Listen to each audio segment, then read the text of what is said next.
ایک دوست کا سوال ہے کہ جب مؤذن اذان دیتا ہے تو ہمیں اس اذان کا جواب کیسے دینا ہے؟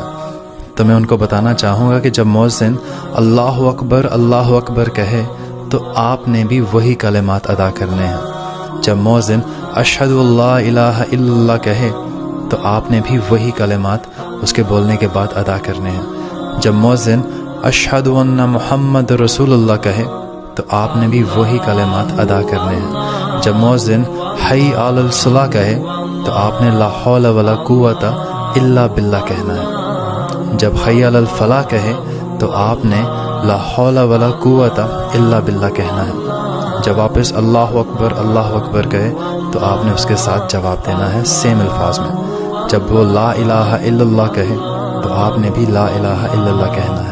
اور ہمارے پیارے نبی نے کہا ہے کہ جو شخص صحیح خلوص دل سے جواب السلام علیکم ورحمۃ اللہ وبرکاتہ، آپ سب کو جمعہ مبارک۔ چونکہ آج جمعے کا دن ہے تو میری آپ سے ایک چھوٹی سی گزارش ہے کہ صرف ایک دفعہ درود شریف پڑھ کر کمنٹس میں اوکے کا میسج کر دیں۔ جزاک اللہ۔ دوستو، اس ویڈیو میں آپ کو 4 ایسے جانداروں کے نام بتاؤں گا جو بغیر ماں کے پیدا ہوئے اور جنہوں نے دنیا میں سانس لی۔ نمبر 1، حضرت اسماعیل علیہ السلام کی قربانی کے وقت آنے والا دمبا۔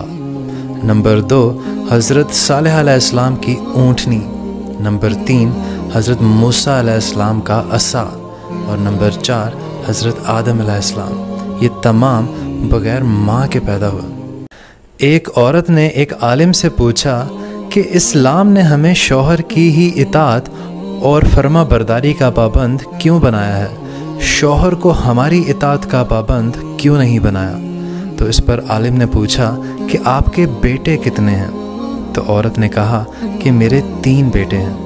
تو اس پر عالم نے جواب دیا کہ اللہ نے تمہیں صرف ایک شوہر کی اطاعت کا حکم دیا ہے، جبکہ 3 مردوں کو تمہاری فرما برداری کا حکم دیا ہے۔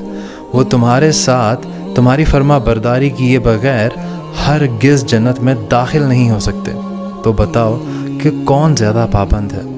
اس پر عورت بولی کہ اسلام کی نعمت پر میں اللہ کا شکر ادا کرتی ہوں۔ سبحان اللہ۔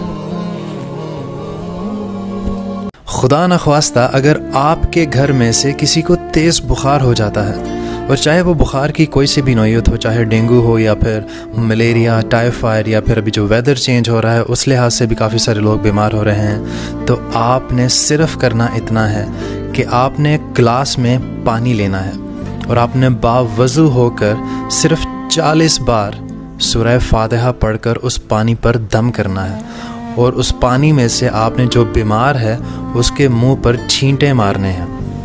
انشاءاللہ بہت جلد آرام آ جائے گا۔ زیادہ سے زیادہ شیئر کیجئے تاکہ بہت سارے لوگوں کو پتہ چلے۔ جزاک اللہ۔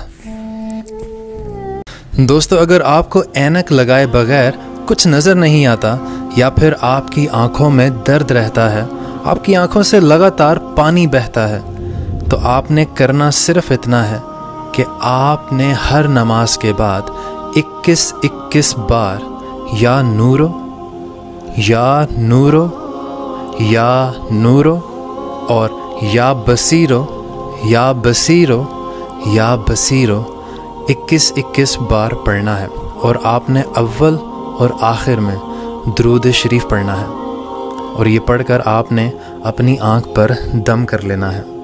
انشاءاللہ آپ کی آنکھوں میں بہتری یقینی ہے، کیونکہ اللہ کے ان 2 ناموں میں بے حد برکت ہے، اور آپ کی نظر بہتر ہوتی چلی جائے گی۔